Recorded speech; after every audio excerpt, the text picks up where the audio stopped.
Kata Nabi kepada Jibril, apa itu wahai Jibril? Kata Jibril, itulah dunia. Dunia sudah tua, tapi dia tetap juga ingin menampakkan dirinya muda. Dunia ini sudah tua, tak lama lagi akan hancur binasa. Idza sama'um fatarat, langit terbelah. Wa idzal kawakibun tasarat, planet-planet akan hancur berkeping. Wa idzal biharu fujirat, lautan akan meletup naik ke darat, hancur semuanya. Wa idzal quburu bu'athirat, dan kubur akan dibangkitkan. Semua yang ada di dalam tanah ini akan bangkit. Alimat nafsum ma qaddamat wa akharat. Akhir zaman. Kalau ada akhir tentu ada awal. Ada setengah kelompok mengatakan dunia ini tiada berawal, tiada berakhir. Kata dia dunia ini qadim, sama seperti Allah Subhanahu wa taala. Kalaulah dunia ini qadim, tentu ada dua yang qadim, ada dua yang kekal abadi. Maka orang yang mengatakan alam ini kekal, tiada berawal, tiada berakhir, dia sudah syirik. Syirik maknanya mengatakan ada dua yang qadim. Allah tiada berawal, tiada berakhir, dunia tiada berawal, tiada berakhir. Siapa yang mengatakan alam ini tiada berawal, tiada berakhir, maka dia syirik. Orang yang syirik maka tidak diterima amalnya. La in asyrakta, kalau engkau syirik la yahbatanna amaluka. Kalau engkau syirik maka seluruh amalmu akan gugur, tak bernilai di hadapan Allah Subhanahu wa taala. Ini yang menjadi tajuk kita subuh ini. Sama-sama percaya bahwa dunia akan berakhir. Yahudi mengatakan dunia akan berakhir, akan kiamat. Nasrani mengatakan dunia pun akan berakhir, hancur, akan kiamat. Bagaimana dengan Islam? Ma huwal iman? Apa itu iman wahai Muhammad sallallahu alaihi wasallam? Antu tu'mina billah, percaya kepada Allah, wa malaikatihi, percaya kepada malaikat, wa kutubihi, percaya kepada kitab-kitab, wa rusulihi, percaya kepada rasul-rasul, wal yaumil akhir, percaya bahwa dunia ini akan berakhir. Wa tu'mina billah, wa tu'mina bil qadri khairihi wa syarrihi, engkau percaya kepada takdir baik dan takdir buruk. 6. Siapa yang tidak percaya kepada rukun iman yang 6, maka dia tidak lagi diakui sebagai umat Muhammad sallallahu alaihi wasallam. Fitnah akhir zaman. Saya nak menjelaskan tajuk kita subuh ini. Fitnah, terjadi banyaknya siksa-siksa. Akhir zaman, di ujung zaman. Menunjukkan dulu ada awal zaman, sekarang ada akhir zaman. Ada awal masa dunia, kita sekarang sudah berada di ujung dunia. Manakala Nabi Muhammad SAW Isra dan Mi'raj, dia melihat dalam perjalanan Isra Mi'raj itu ada seorang perempuan tua yang sedang bersolek. Jadi perempuan tua bersolek ini sudah nampak Nabi sejak masa Isra Mi'raj lagi. Jadi jangan terkejut bila sekarang nampak ada orang tua bersolek. Dah lama dah. Kata Nabi kepada Jibril, apa itu wahai Jibril? Kata Jibril, itulah dunia. Dunia sudah tua, tapi dia tetap juga ingin menampakkan dirinya muda. Dunia ini sudah tua, tak lama lagi akan hancur binasa. Idza sama'um fatarat, langit terbelah. Wa idzal kawakibun tasarat, planet-planet akan hancur berkeping. Wa idzal biharu fujirat, lautan akan meletup naik ke darat, hancur semuanya. Wa idzal quburu bu'athirat, dan kubur akan dibangkitkan. Semua yang ada di dalam tanah ini akan bangkit. Alimat nafsum ma qaddamat wa akharat. Kenapa tanah ini tidak bergulung? Kenapa tanah ini tidak bergoncang? Kenapa kulit tanah ini tetap stabil? Sebab ada pakunya. Seperti kertas yang ditempel di dinding, datang angin kencang, manakala angin kencang datang, kertas tak bergoyang sebab ada pakunya. Apa paku tanah ini? Surah An-Naba juzuk 30. Wal jibala autada, kami jadikan bukit-bukit, gunung-gunung sebagai autada, pasaknya. Kalau kita membuat kemah, ada tiang. Tiang ini bergoncang. Bagaimana supaya tiang ini tidak bergoncang? Pasang pasak-pasak di tepi tiang. Pasak dunia ini adalah bukit-bukit. Kalau kita menengok ada bukit, maka sebenarnya sepertiganya saja yang ada di atas. Bukit yang besar di atas itu sepertiga, 2/3 bukit terhunjam, tertanam ke dalam tanah. Wal jibala autada. Tapi sampai masanya nanti bukit ini akan tercabut. Wa takunul jibalu kal ihnil manfush. Wa takunul jibal, bukit-bukit kal ihni, seperti bulu kambing. Manfush, bulu kambing yang dihembus angin. Hebatnya ayat-ayat Al-Quran itu, Allah memilih kata-kata sesuai dengan keadaan. Sembayang malam berat, nak jaga tidur malam berat. Kata berat bangun malam itu mengucapkannya pun berat. Wa minal laili fatahajjad, tahajjud berat. Sebagaimana beratnya jaga tengah malam, begitu Allah pilihkan kata yang berat, tahajjud berat. Wa takunul jibalu kal'inil manfush. Wa takunul jibal, bukit-bukit, gunung-gunung yang besar, yang berapi, kal jibal, kal ihni, seperti bulu kambing. Manfush, nun berjumpa dengan fa, fa mengeluarkan angin, shin pun menghembuskan angin. Ambil bulu kambing, letakkan di tapak tangan, kal ainil manfush, sebagaimana terbangnya bulu kambing dari tapak yang dihembus angin, begitulah gunung-gunung akan tercabut. Kalau gunung-gunung yang besar, gunung yang dari batu, gunung yang berapi, yang mengeluarkan lahar, itu tercabut dari tanah seperti bulu kambing dihembus angin, bagaimana agaknya kita nanti? Tak tahu entah macam mana. Macam butiran debu-debu, macam butiran tepung yang dihembus angin kencang. Wataran nasa sukara, selepas gunung-gunung itu tercabut lalu tanah ini bergoncang, kau lihat manusia macam mabuk.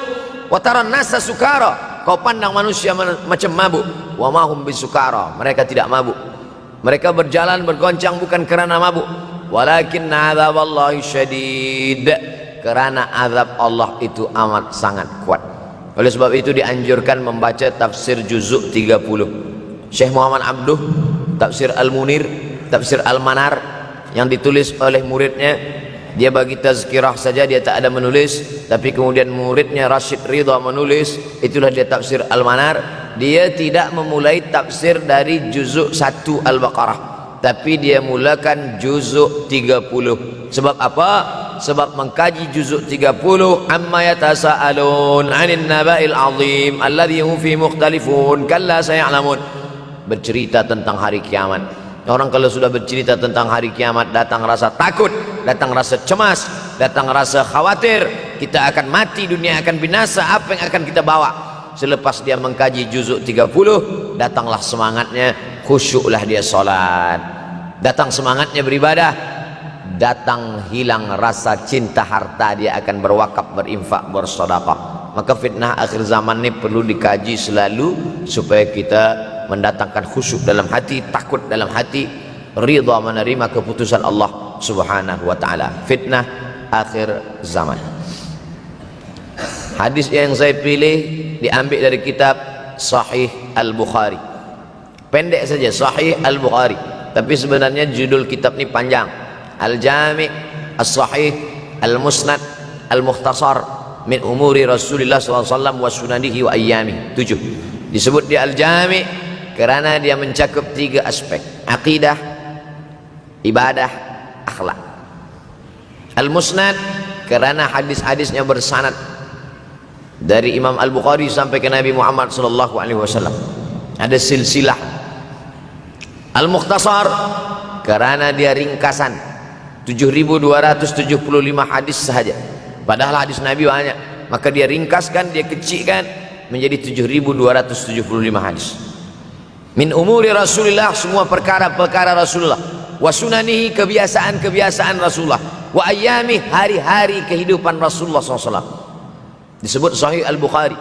Bukhari bukan nama orang, Bukhari nama kampung, Bukhara, Uzbekistan sekarang. Nama dia Muhammad bin Ismail bin Ibrahim bin Al-Mughirah bin Bardizbah Al-Bukhari. Bardizbah datuk dia yang kelima mu'alaf masuk Islam, Majusi, penyembah api, dari Persia, Iran sekarang. Muhammad bin Ismail bin Ibrahim bin Al-Mughirah bin Bardizbah. 16 tahun berkeliling, 16 tahun berkeliling Makkah, Madinah, Syam, Suriah, Mesir, balik barulah kemudian dia menyampaikan hadis-hadis Rasulullah sallallahu alaihi wasallam. 16 tahun belajar hadis baru dia mengajar hadis.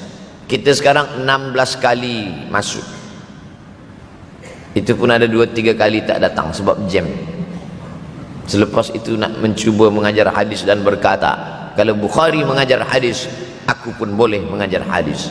Bukhari makan, aku makan. Bukhari minum, aku minum. Bukhari manusia, aku manusia. Bukhari mengajar hadis, aku mengajar hadis. Betul. Tapi Bukhari mengajar hadis dari kepalanya, kita mengajar hadis dari laptop. Mati laptop, hilang hadis. Oleh sebab itu maka Imam Al-Bukhari, Masya Allah, tabarakallah, berapa hafazan hadis Imam Al-Bukhari? 600,000 hadis, 600,000 hadis. Lalu kemudian dari 600,000 hadis dia buang hadis-hadis dhaif, dia buang hadis-hadis maudhu', akhirnya 300,000 hadis. Dari 300,000 itu dia kecilkan lagi menjadi 7.275 hadis. Itulah yang dikaji oleh umat Islam dari mulai Maghribi hinggalah ke Semenanjung Melayu.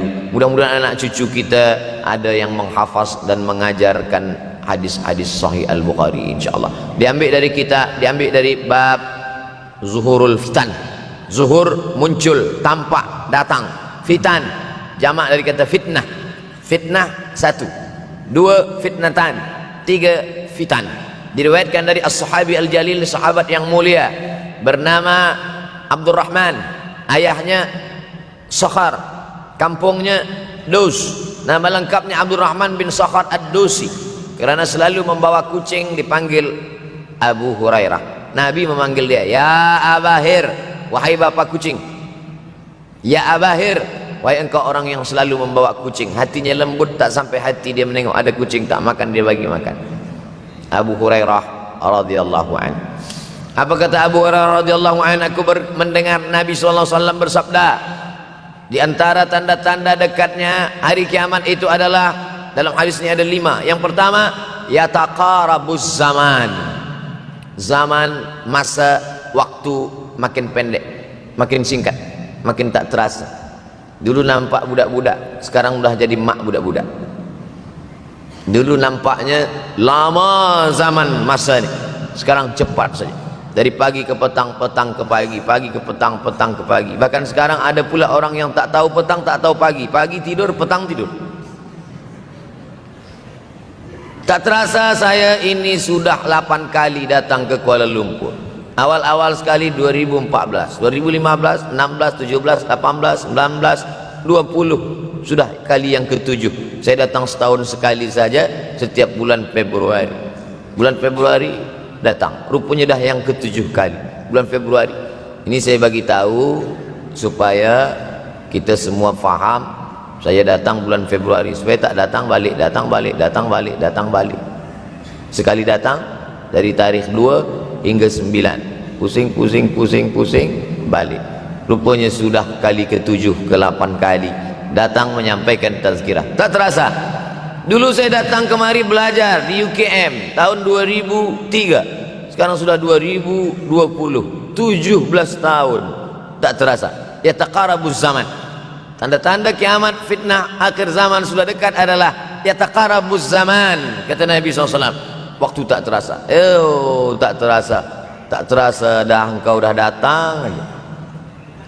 Tak terasa waktu begitu cepat, engkau sudah datang saja nak menagih hutang. Orang berhutang ni pun rupanya tak terasa juga orang datang. Yang memberi pinjaman pula terasa lama betul. Apakah beza antara 5 minit dulu dengan 5 minit sekarang? Sama. Apakah beza antara 24 hours, 24 jam dulu dengan 24 jam zaman Nabi dengan 24 jam zaman sekarang? Sama. Tak ada beza. Mataharinya sama, bulannya sama, buminya sama. Yang berkeliling mengelilingi matahari sama. Apa yang membuat berbeza? Apa yang membuat zaman itu yataqarabuz zaman? Ada hal-hal yang membuat kita sibuk. Dulu tak ada google.com, dulu tak ada Facebook, dulu tak ada Twitter, dulu tak ada BBM, dulu tak ada Instagram. Sekarang waktu habis. Bila kita tanya orang mana yang lebih lama, 5 minit atau 50 menit, semuanya sepakat mengatakan 50 menit lama, 5 minit kejap. Saya tanya 2 kali, pelajar-pelajar, penuntut-penuntut, mana yang lebih lama, 5 minit atau 50 menit? Semuanya berkata 50 menit lebih lama daripada 5 menit. Lepas itu saya balik, mana yang lebih lama? 5 menit menunggu azan maghrib bulan puasa, 50 menit status FB, Instagram. Oh, lebih lama 5 minit menunggu azan maghrib. 5 minit menunggu azan maghrib bulan puasa macam-macam mati jam. 50 menit hilang waktu tak terasa. Itu menunjukkan hadis Nabi itu, semakin saya baca hadis Nabi, makin kuat keyakinan saya, makin kuat iman saya, makin hilang keraguan saya bahwa yang berbicara ini bukan manusia biasa, tapi dia dapat wahyu dari Allah. Wa ma yantiqu anil hawa in huwa illa wahyun yuha, melainkan wahyu dari Allah Subhanahu wa taala. Yataqarabuz zaman, masa begitu cepat berlalu tak terasa. Sebulan seperti sepekan, sepekan seperti sehari, sehari seperti sesaat. Akhirnya kita pun kehilangan waktu, habis. Saya Ustaz Abdul Samad, memang zaman ini tak terasa cepat betul. Rasa-rasa kejap dah bulan Ramadan, tak terasa baru saja Idul Fitri dah masuk pula lagi. Masya Allah, begitu cepatnya masa berlalu. Maka jangan sampai semakin saya baca hadis ini, semakin kuat keyakinan saya bahwa Nabi Muhammad sallallahu alaihi wasallam mendapat wahyu dari Allah Subhanahu wa taala. Semakin kuat keyakinan dan keimanan. Kenapa? Seandainya Nabi berkata zaman nanti di akhir zaman itu semakin cepat, semakin dekat, semakin berlalu tak terasa, tapi kemudian zaman yang kita lalui tak sama seperti yang dikatakan Nabi. Mungkin datang juga keraguan dalam hati, betulkah ini? Tapi ternyata 1441 tahun lampau, 1440 tahun yang lalu Nabi mengatakan, dan hari ini terbukti zaman begitu cepat berlalu. Masya Allah, tabarakallah. Hari inilah ditemukan internet, hari ini datang television, hari ini datang WhatsApp, hari ini datang yang melalaikan kita daripada Allah Subhanahu wa taala. Sehingga waktu datang sembang-sembang, cerita-cerita, tengok ini, update ini, tulis ini, tengok ini, pandang ini, habis waktu berlalu. Padahal waktu inilah yang akan ditanya oleh Allah Subhanahu wa taala. 6 kali Allah bersumpah demi waktu. Terbit fajar, wal fajri wa layalin ashr, masuk waktu subuh. Was subhi idza tanaffas, masuk waktu duha. Wad duha wal laili idza saja, masuk waktu siang.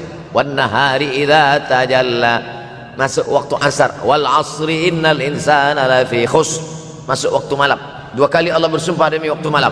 Wal laili idza saja wal laili idza yaghsha. Kenapa hadis ini yang Ustaz bahaskan?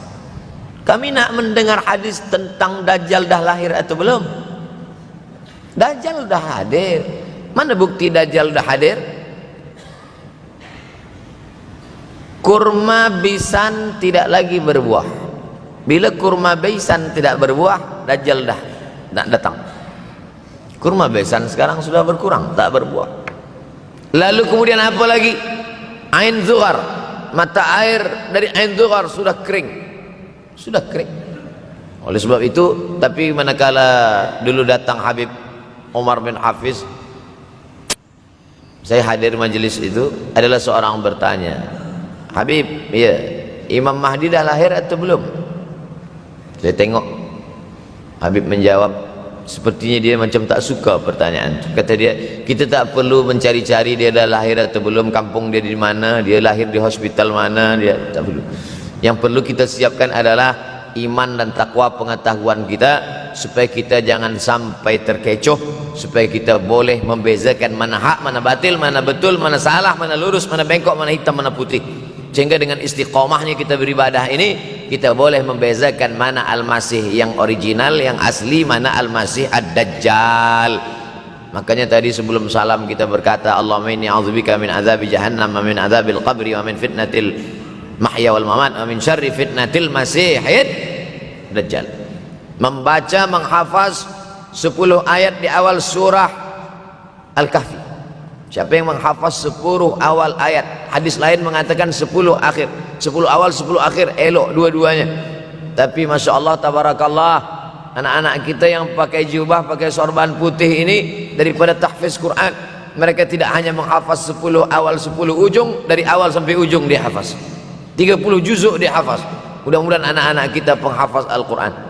Allahumma ja'al abna'ana wa banatina min hufazil Quran wal hafizat. Jadikan anak-anak kami menjadi para penghafaz Al-Quran ya Allah, supaya selamat dia daripada fitnah Al-Masih Ad-Dajjal. Tapi saya pilihkan hadis tentang yang 5 ini. Dengan 5 ini kalau kita amalkan, insya Allah Allah akan selamatkan kita dari fitnah akhir zaman ini. Yang pertama, manfaatkan waktu, kerana waktu di akhir zaman ini yataqarabuz zaman, kerana waktu semakin dekat tak terasa hilang berlalu. Maka isilah waktu ini dengan ibadah. Jangan sampai ada waktu yang kosong. Duduk sejenak kosong berselawat, Allahumma salli ala sayyidina Muhammad wa ala ali sayyidina Muhammad, Allahumma salli ala sayyidina Muhammad wa ala ali sayyidina Muhammad. Sempat-sempatkan ambil wudhu, solat duha walau 2 rakaat. Sempat-sempatkan sebelum tidur malam solat witir 3 rakaat, supaya tidur kita sentiasa dalam wudhu dan kita sempat solat witir. Andai mati kita malam itu, insyaallah mati dalam keadaan husnul khatimah. Usolli sunnatal witri 3 rakaatin lillahi ta'ala. Nanti malam jaga tidak witir lagi, hanya tahajud saja. Sempat-sempatkan solat tahajud. Elok amat sangat baik solat wudhu 2 rakaat. Usolli sunnatal wudhu rakaatain lillahi ta'ala. Selepas solat wudhu solat sunat taubat. Usolli sunnatat taubat rakaatain lillahi ta'ala. Selepas solat sunat taubat solat sunat hajat. Usolli sunnatal hajat. Selepas itu barulah solat sunat tahajud 8 rakaat. Nak tambah lagi 10, 12, 14 elok, tak salah, karena dia tiada batasan. Adakah sahabat Nabi yang melakukan ini? Ada. Qatadah bin Nu'man dari selepas Isya sampai azan subuh. Imam Ahmad bin Ambal dari selepas Isya sampai azan subuh. Bahkan mereka mengkhatamkan Al-Quran dalam tahajud mereka. Maka bahkan ada imam yang disebut dengan As-Sajjad, kerana banyak sujud kepada Allah Subhanahu wa ta'ala. Kerana akhir zaman ini godaan begitu besar.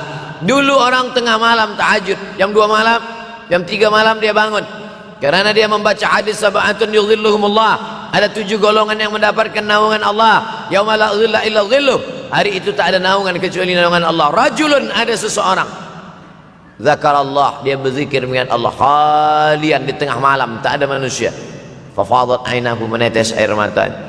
Maka yang pertama ini, jangan sampai kita kehilangan waktu, kerana waktu, al-waktu kasaif, waktu ini seperti pedang. Illam taqta'hu qata'aka. Kalau tidak kau patahkan dia. Kalau kau dapat pedang, patahkan. Sebab kalau tidak kau patahkan, dia yang akan memotong engkau, mematahkan tulang-tulang engkau. Waktu ini kalau tidak kita manfaatkan, kita akan ditanya tentang waktu, kemana saja waktu yang sudah kau pakai.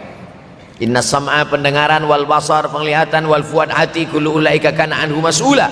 Semua akan disoal, semua akan diminta tanggung jawab di hadapan Allah. Kemana waktu yang sudah aku bagi dulu engkau pakai? Yang pertama nanti ditanya, la tazulu qadama 'abdin yaumal qiyamah. Kaki anak Adam tidak akan bergeser, tidak akan beralih dari tempat tegaknya pada hari kiamat, hatta yus'al, sampai dia disoal, sampai dia ditanya. La tus'alunna yauma idzin 'anin na'im. Banyak yang akan ditanya nanti, tapi Nabi bagi tahu di antara yang akan ditanya dari sekian banyak nikmat itu 4. Yang pertama, an umrihi fima afnah. Umur kemana engkau habiskan? Hari ini ada anak-anak muda belia umurnya 17 tahun. 17 tahun habis menghafaz Al-Quran. 17 tahun habis iktikaf dalam masjid. 17 tahun habis berzikir, berjubah, bersorban, mengabdikan ilmu, berkhidmat kepada ulama. 17 tahun habis. Tapi ada pula yang dibalik, 71 tahun habis. Rumah, office, kopi, rumah, office, kopi, rumah, office, kopi, batuk, mati, habis. Nah, apa yang dapat kita bawa menghadap Allah SWT? Yang pertama, yataqarabuz zaman. Yang kedua adalah wa yanqusul ilmu. Ilmu semakin berkurang. Kalau sudah ilmu berkurang, apa yang bertambah? Jahil. Kalau ilmu bertambah, jahil berkurang. Kalau ilmu berkurang, jahil bertambah. Mana ada orang jahil cakapnya didengar orang? Saya dulu awal-awal membaca hadis ini, wa yanqusul ilmu. Ilmu berkurang, jahil bertambah. Rasanya tak mungkin, tak logik, tak masuk akal. Mana ada orang tak berilmu cakap dia didengar. Sekarang baru saya faham. Dulu orang tak berilmu ditinggalkan orang. Sekarang orang tak berilmu asal dia pandai berbicara dia akan didengar orang. Bahkan orang jahil pula punya channel. Apa namanya? Jahil.com. Orang jahil punya channel. Banyak pula follower dia daripada follower kita. Banyak pula viewer dia daripada viewer kita. Sebab apa? Sebab yang menyaksikan tiada berilmu, yang berbicara tiada ilmu. Oleh sebab itu maka kita galakkan menuntut ilmu di majlis-majlis ilmu. Untuk apa Abdul Somad sudah berumur 43 tahun pun masih pergi juga lagi ke Sudan belajar? Apa yang nak dicari ini?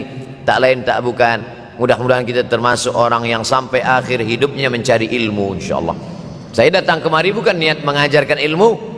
Saya datang ke Malaysia tetap niatnya belajar mencari ilmu. Man salaka tariqan, siapa yang melangkahkan kaki melalui suatu jalan, yaltamisu fihi ilman, siapa yang melalui suatu jalan niatnya untuk mencari ilmu, sahalallahu lahu bihi tariqan ilal jannah, dimudahkan Allah jalannya menuju surga. Innallaha la yantazi'ul ilma intiza'an. Innallaha la yanzi'ul ilma intiza'an. Allah kalau mencabut ilmu, bukan macam mencabut pokok kayu dari tanah. La yantazilul ilmu intiza'an. Allah tidak mencabut ilmu macam mencabut pokok kayu dari tanah hingga ke akarnya, tidak. Lalu bagaimana ilmu ini dicabut? Biqabdil ulama, dengan matinya ulama maka habislah ilmu. Meninggal Imam Syafi'i berkurang ilmu, meninggal Imam Nawawi berkurang ilmu, meninggal Imam Fulan berkurang ilmu. Maka yang hadir adalah al-juhala. Yang lebih menakutkan lagi adalah al-juhala bi thawbil ulama, orang jahil dengan pakaian ulama. Abdul Somad tidak mengatakan dirinya ulama.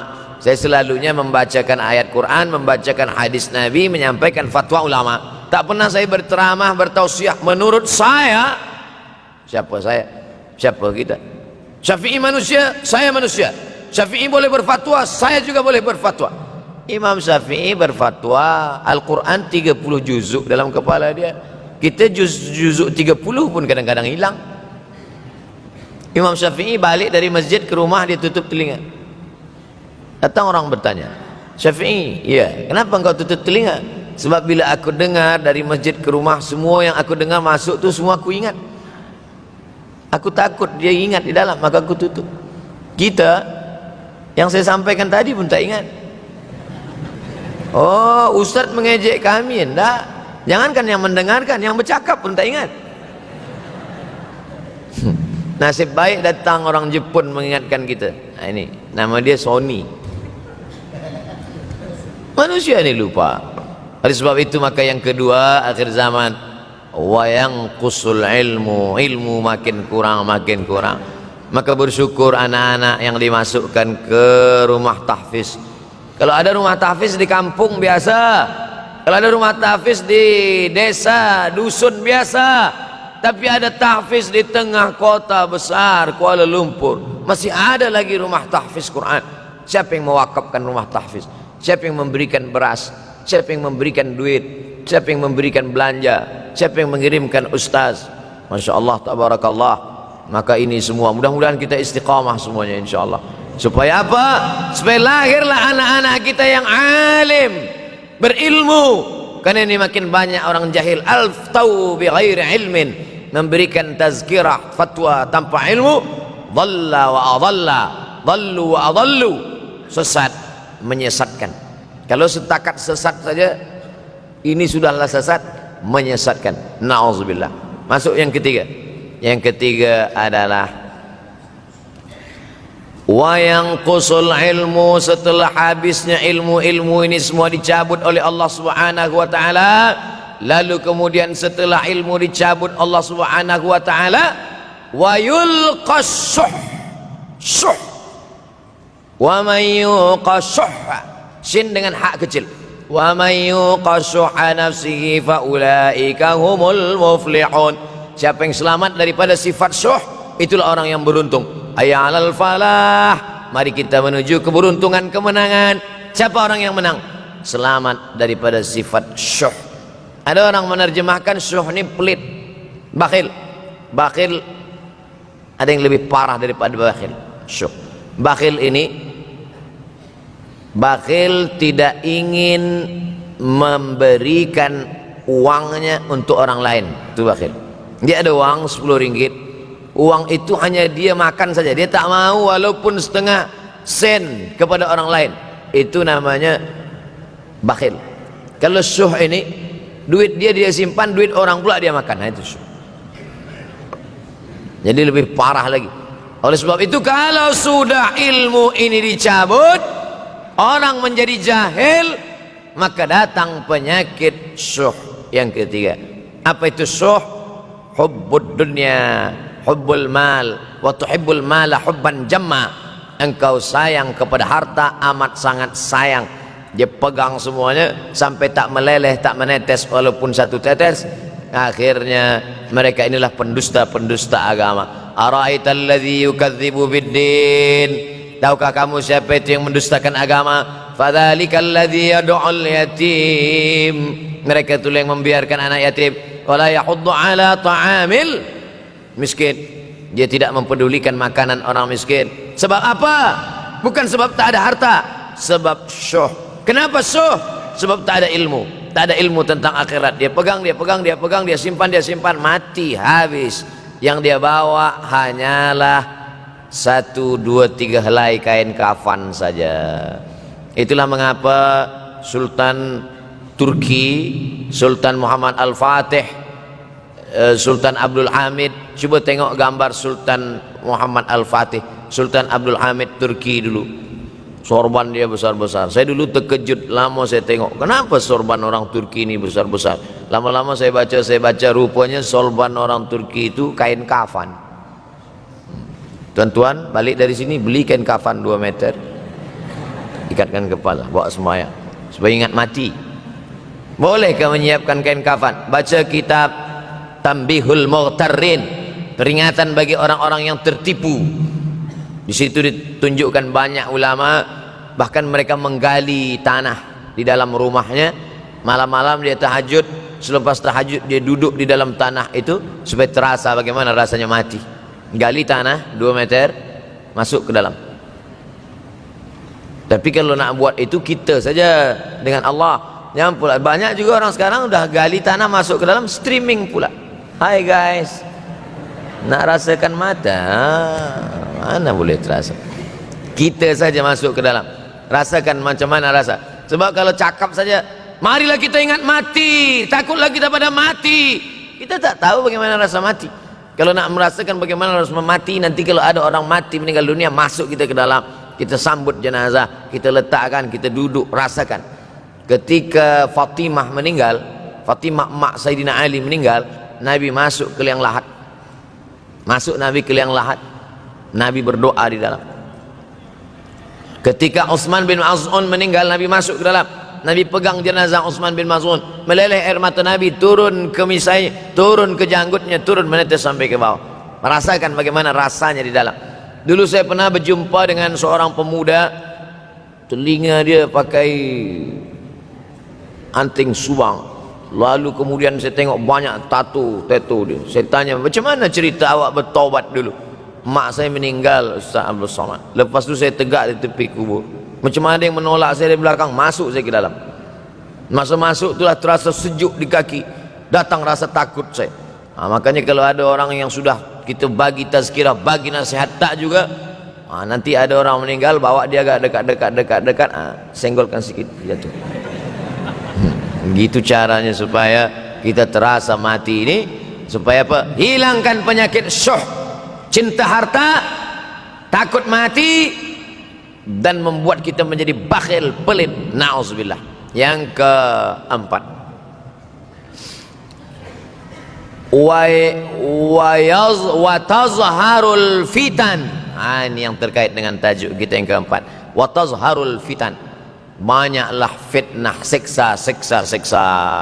Dulu masa saya kelas 1 madrasah tahun 1990, berkumpullah kami bersama-sama dengan cikgu mengkaji masalah apa? Masalah Bosnia Herzegovina, mengamuk Slobodan Milosevic.